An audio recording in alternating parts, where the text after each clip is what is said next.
All right. So good morning, everyone. Again, like Cameron said, my name is Alexis. My pronouns are she, her, queen. You can call me queen if you like. But as my professor partner recently pointed out to me, queen is actually not a pronoun. But that's okay.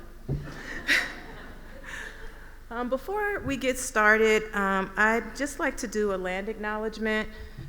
We are gathered on ancestral lands of the Tongva, Tataviam, Serrano, Quiche, and Chumash people. These communities have and continue to nurture these lands despite the challenges of settler colonizations, which brought profound hardships. So if we can just pause for a moment just to honor that acknowledgement. Okay, so let's get into it.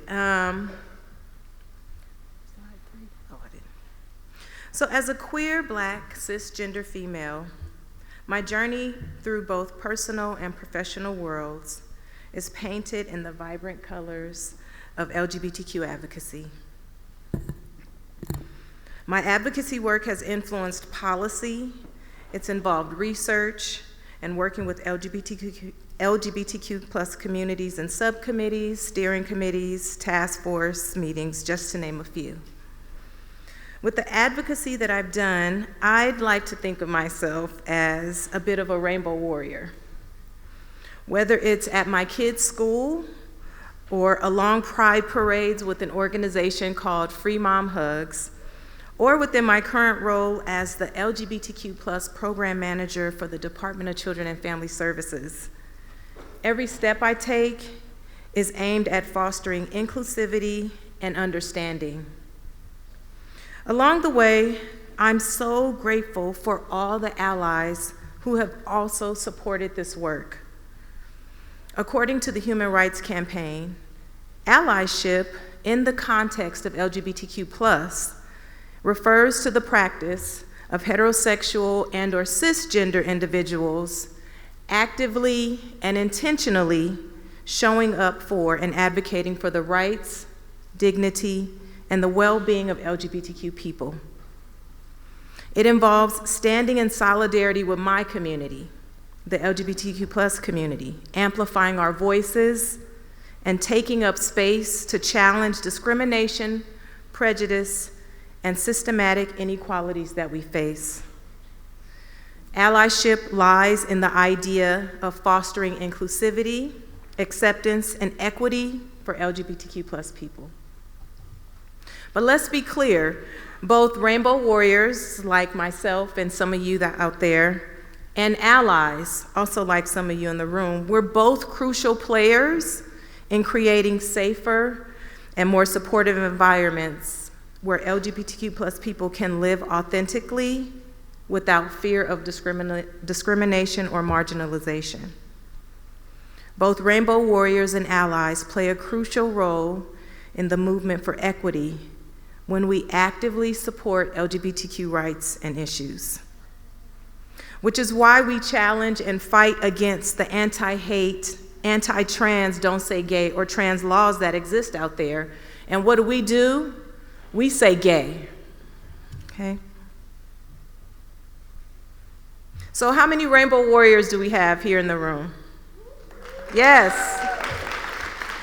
Rainbow warriors like Marsha P. Johnson and Sylvia Rivera. They were LGBTQ+ pioneers and transgender women of color. They started an organization called Street Transvestite Action Revolutionaries, or STAR for short, which was a house for LGBTQ+ young people experiencing homelessness. You know, some even say that Marsha P. threw the first brick that led to the Stonewall Uprising in 1969. So there's no disputing their role in the fight for equality. What about a rainbow warrior, Bayard Rustin? He's a gay activist. He was a gay activist and a key organizer of the 1963 March on Washington for Jobs and Freedom. He was one of Dr. Martin Luther King's closest advisors. And in the 1980s, he became a part of the LGBTQ+ movement and an advocate for AIDS education. Marcia, Sylvia, and Bayard, they all transformed lives with their activism and simply by just living authentically. Rainbow warriors, LGBTQ change makers, leaders, activists, and what I like to call disruptors. We have Elliot. We know Elliot Page, who's transgender male. So we absolutely need celebrities, but I also had someone up there, a young lady named Jenna Ortega. I know we know her best as Wednesday in Addams Family, but she is a proud supporter of an organization called Pride Over Prejudice, which is a campaign that promotes LGBTQ inclusion and acceptance. Again, these celebrities, we need them to use their voice and platform to uplift the LGBT community.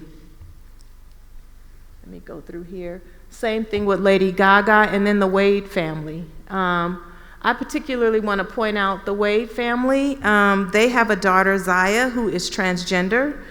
And Zaya and Dwayne, she and her father just recently launched a website that's called Translatable.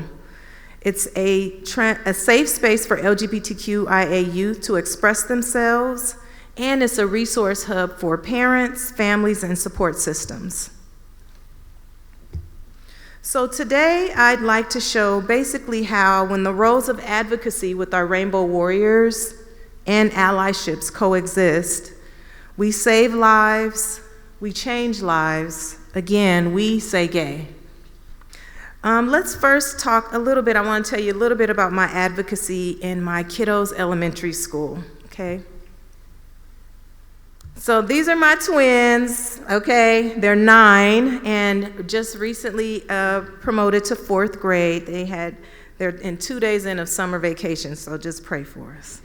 My son is McKinley here on the left, and my daughter is Torrance. So at every PTA Zoom meeting at their school, I begin with a simple introduction of my name and my pronouns. It's a small gesture, but it sets the stage for inclusivity right from the get-go. I actually remember one particular Zoom meeting, one of the first ones, when I introduced myself, and one of the parents on the meeting also went in and changed her name and added her pronouns. So it's little simple things like that. But let's be clear, my kiddo's school, it's called Open Magnet Charter. It's diverse and it's inclusive. One of the main things that stood out to me when I went to the open house tour was that they had an all-gender bathroom at an elementary school. I had not seen that before. And also their inclusive language in their school's guiding principles. But at the same time, I am always seeking more opportunity for advocacy, always. Last year, fueled by an inspiring discussion at one of the breakout sessions presented by LAUSD here at EDGY, it was called Rainbow Clubs. They talked about a program called Rainbow Clubs. I took a leap and presented the principal of my kids' school with the idea of starting a Rainbow Club at our elementary school. And Rainbow Clubs are such a cool concept. They're inclusive spaces for elementary school kids to explore LGBTQ+ related topics. And they use art, books, games, and other activities where students can build confidence, self-awareness, and community. Rainbow Clubs contribute to a safe, affirming, welcoming, and healthy school environment. But again, I saw an opportunity for advocacy and I went for it. I've also had the opportunity to provide ideas and feedback for more inclusive language development within our school's guiding principles. But again, what supports all of my advocacy efforts? It's the many allies along the way. The allies such as the school principal for being open to my Rainbow Club idea. Allies like some of the other parents at the school who've also begun to use their pronouns on Zoom meetings. And I like to think that some of these small acts are planting seeds for more advocates and allies to come forth. I want to talk a little bit about another organization that I'm part of in my personal life. beyond the school gates, and it's an organization called Free Mom Hugs.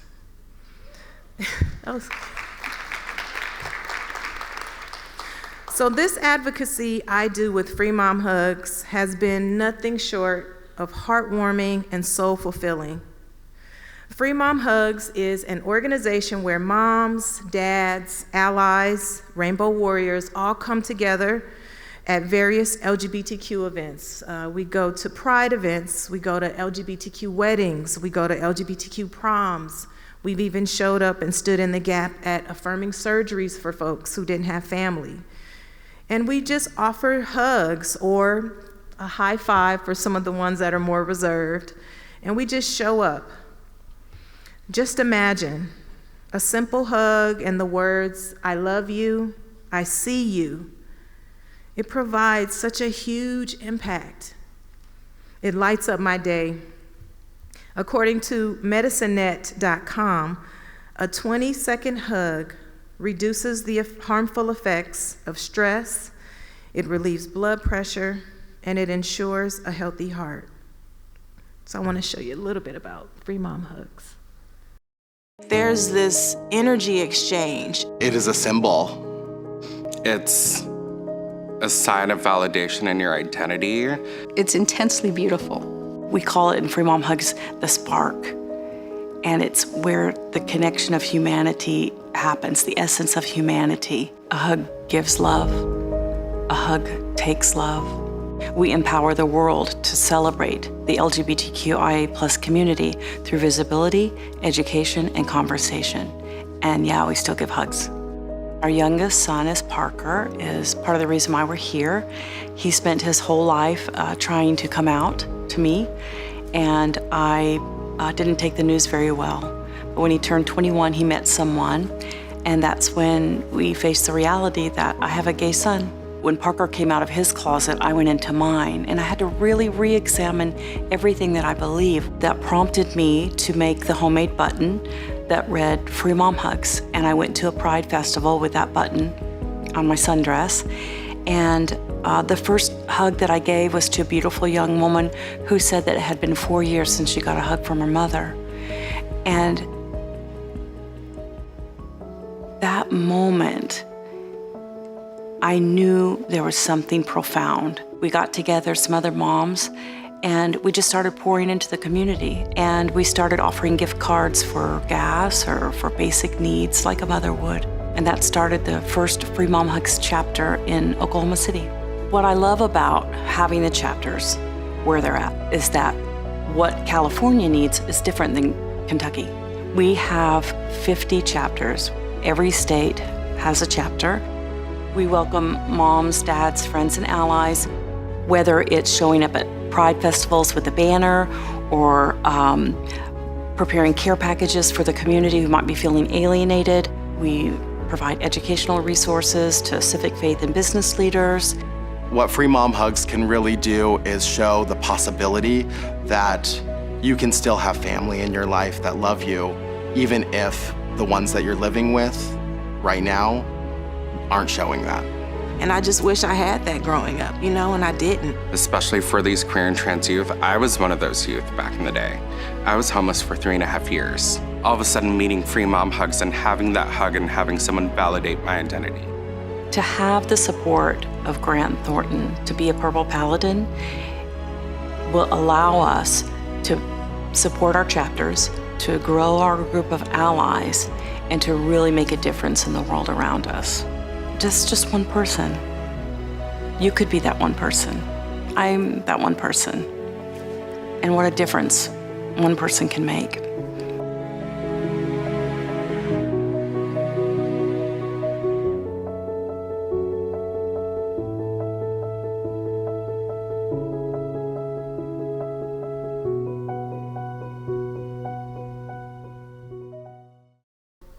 If I see you today and you want a hug, you got it. Just come on, just reach on in, just lean in. If you just lean a little, it's just gone.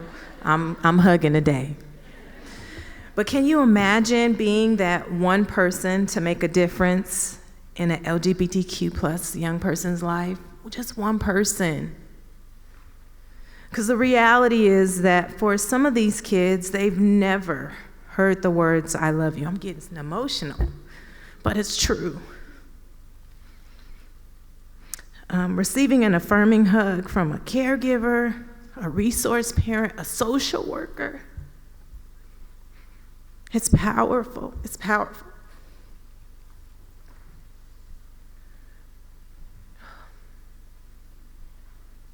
So these are some of the pictures from the events that we've boothed at. And,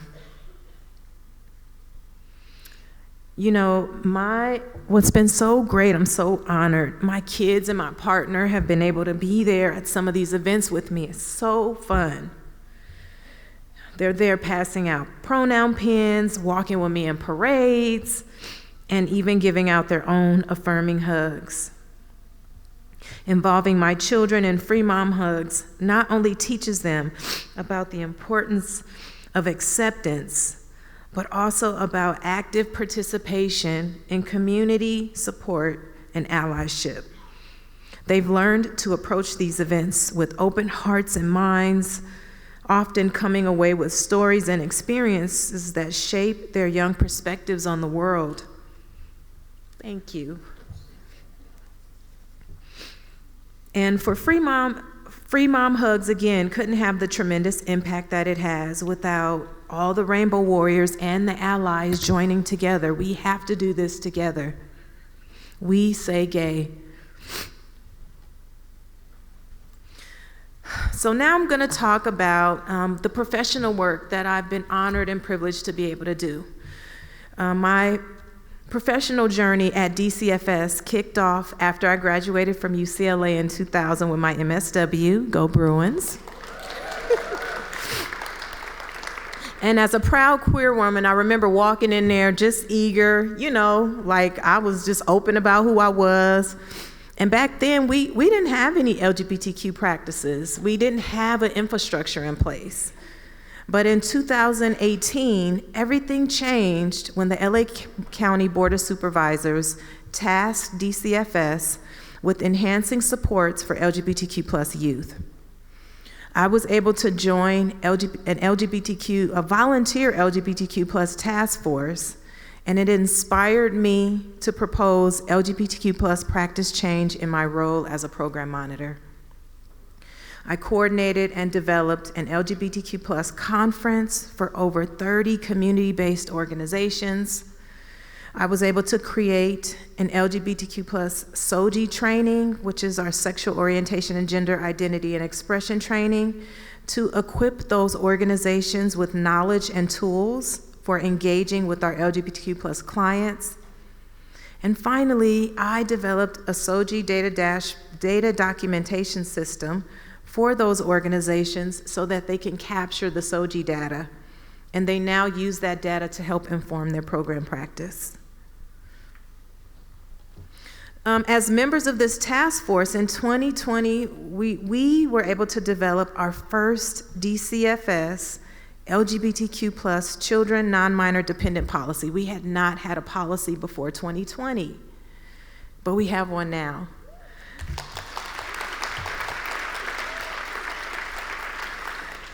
And this policy, it provides guidance to our workforce and with specific affirming and engaging service delivery instructions when they work with our LGBTQ+ children and non-minor dependents. The policy also provides our staff with information on placement requirements for our transgender and gender nonconforming children in out-of-home care, and it's based on current legislation. So you can scan the code if you want to see a copy of the policy, or there's the website there.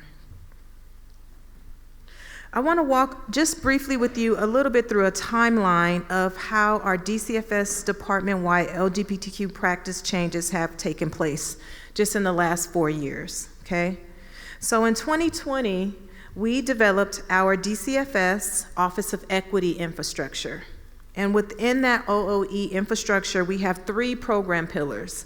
It's our Women and Girls program, our Eliminating Racial Disparities and Disproportionality program, which focuses on our Black and African American children in care.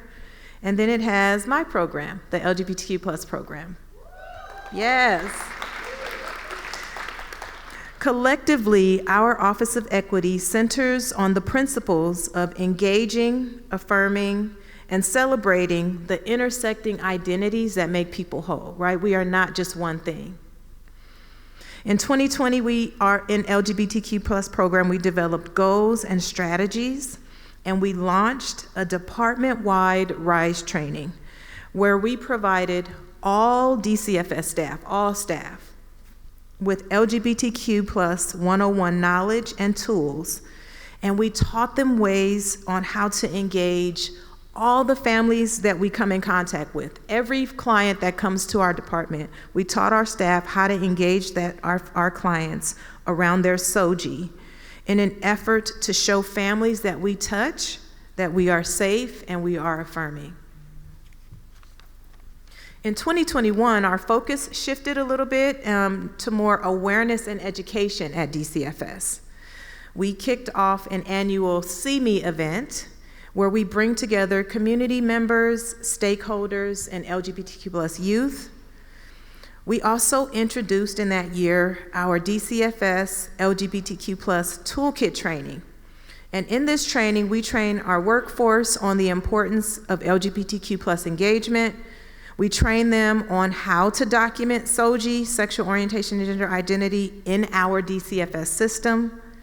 We also train our resource division staff on how to document SOGIE indicators in our resource parent portal, and we provide folks access to a variety of SOGIE engagement tools that they can use with youth and resource parents that they engage with. The one thing in 2020 that I love that was developed was our LGBTQ+ champion network. We have some champions here in the room. Can you guys stand up so folks can see who you are? These are champions, volunteer folks in all 20 of our DCFS offices. On top of the caseloads and the programs that they are part of, they are volunteering to be champions to spread the word and to support their offices in this work. So they are rainbow warriors and allies, and they spread affirming care throughout DCFS offices. They're like our superheroes of inclusivity, okay? They're ensuring that our LGBTQ+ youth and families are supported every step of the way, and they also provide training and support to their colleagues. Okay, in 2020, we also developed, my manager actually, Jessica Brown there, she was instrumental in developing what we now have, it's called our SOGIE data dashboard. We now have the ability to collect LGBTQ+ data, and it captures sexual orientation, gender identity, it's all there. Our engagement efforts have soared, and as a result of the engagement work that our champions and our workforce are doing, we now have over 75% of our youth aged 12 to 21 in our system openly sharing their SOGIE details with their social workers. That's over 900 plus kids aged 12 to 21, compared to only 100 kids in 2020. Okay, when we first developed this system, we found that the SOGIE indicators were in our system, but we weren't engaging our families, we weren't engaging our children. Our data shows that trust is building and our engagement is making a difference. But yes, challenges do persist, okay? So for some of our youth, we still have, our system is still showing that they have a SOGIE indicator as unable to determine or did not ask. But we are doing targeted engagement efforts, and we're sending all 20 of our DCFS office leadership their SOGIE data stats and a list of affirming resource homes every month. So we are trying to do some targeted engagement efforts to change that. In 2022, once we received the data and finally knew who our LGBTQ youth were, we unveiled the LGBTQ+ Tailored Services Program.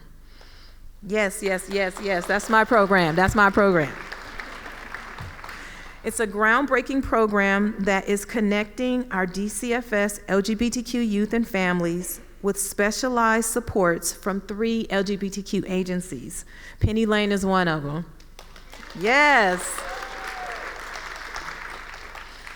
Think of it, it's like a lifeline, and it offers personalized assistance that evolves with the changing needs of our youth. And starting in July, it's specifically for our youth with open DCFS cases, which will usher in a new era of targeted efforts. Okay? So this is the QR code for our referral form for this program. Anybody can refer an LGBTQ plus youth to this program. The youth can refer themselves. Caregivers or resource parents can refer community providers, teachers, anyone working with the youth that is LGBTQ identified. We have tailored services for your youth. So please refer your youth. Okay, so and finally in 2022, we established dynamic partnerships with our resource family recruitment, approval, and our resource support divisions. As a result, our resource partners developed innovative methods to engage our caregivers to ensure robust network of support for our youth.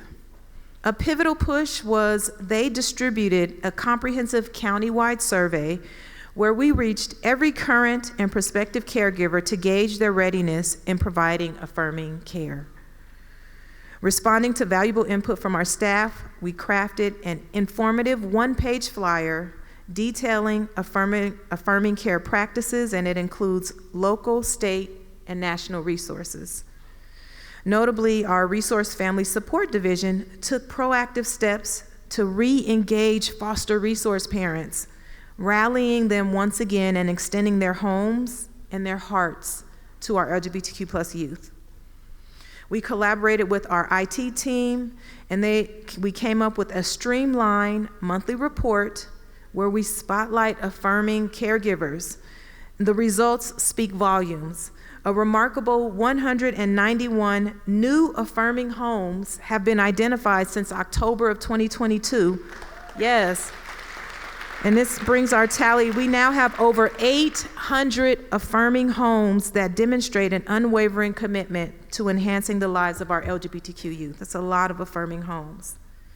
As we celebrate these achievements, we eagerly anticipate continuing our successful partnership with foster family agencies. We're working with them now, and we're hoping that that's also going to propel us forward for more inclusivity and support.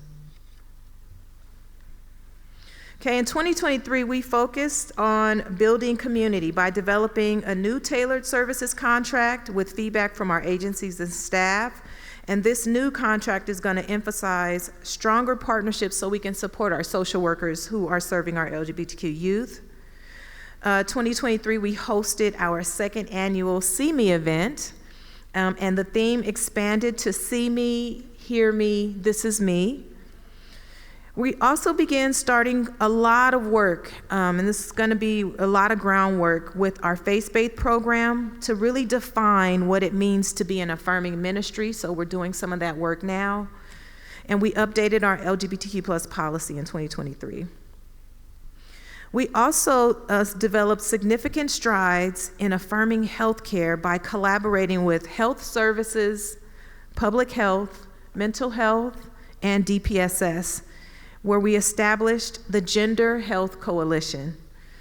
This coalition is focusing on the healthcare and well-being of our TGI population. And finally, in 2023, we hosted our first annual Affirming Caregiver event, where we celebrated and pampered over 50 affirming resource parents who opened their homes to provide love, support, and care to our LGBTQ youth. So I want to talk really quickly about what we're doing this year. This year, for the first time, it's been such an honor, led by our Office of Equity, our LGBTQ plus champions and their families and friends, and our DCFS leadership. We marched at not one, but 3 pride parades.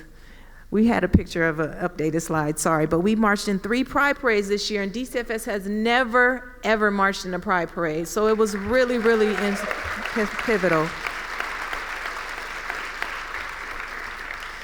This continues to emphasize our commitment to safe visibility for all.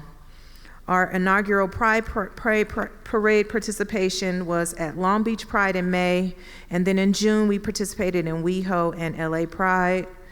With over 150 DCFS champions, their friends and family, we marched together to uplift the needs for loving, affirming resource homes and to show our unwavering support for the LGBT+ community and our DCFS youth.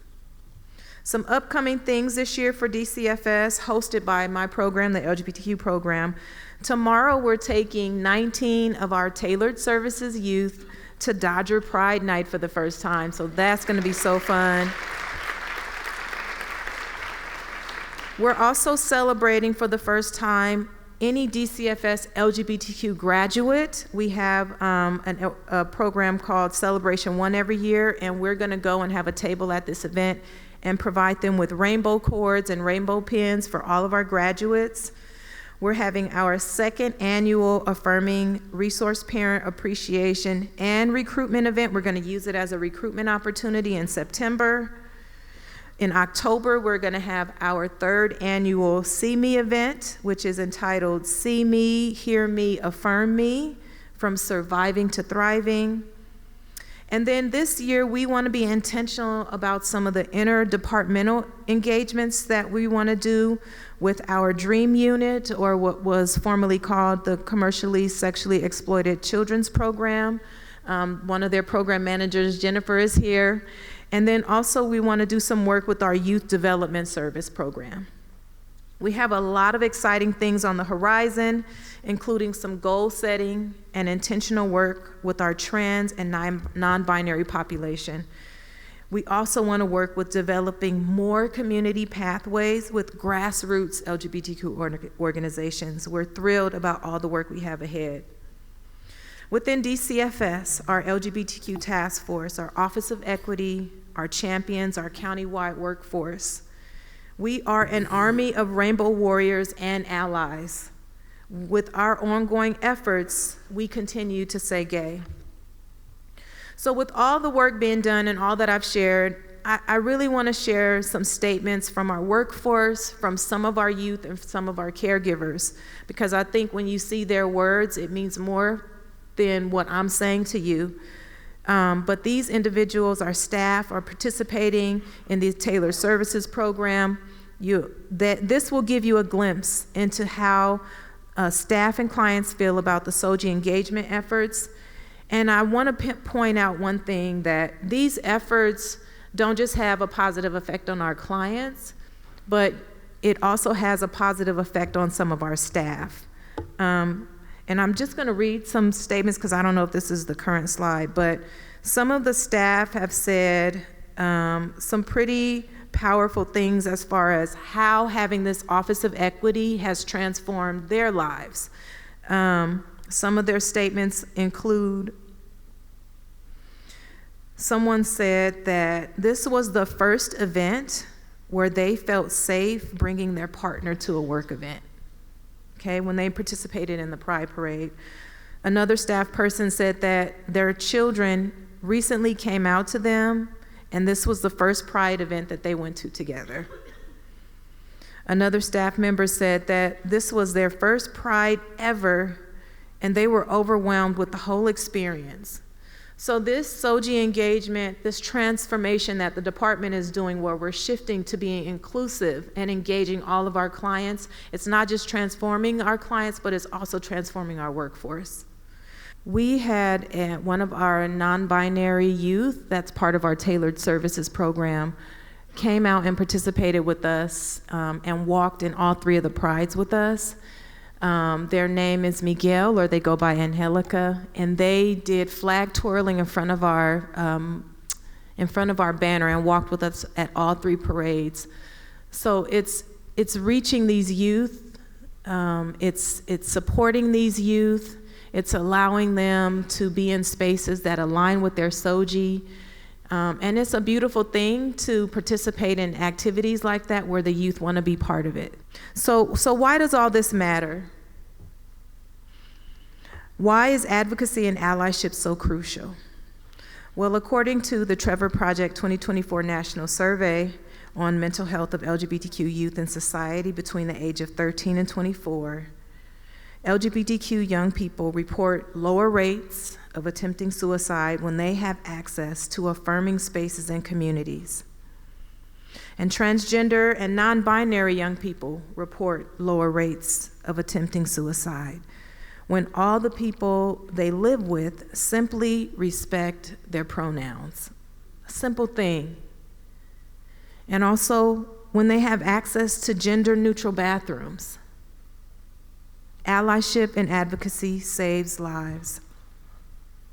What does advocacy and allyship look like for you in your personal and professional life? How can you leverage your position or your influence to advocate for policies and practices that promote equity and inclusion? For me, from introducing myself at PTA meetings with my pronouns to leading transformative change at DCFS, every action is a thread in the larger fabric of advocacy.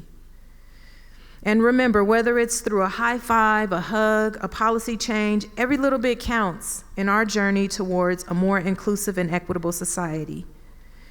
We need all rainbow warriors and allies working together to change the world, to continue to say gay.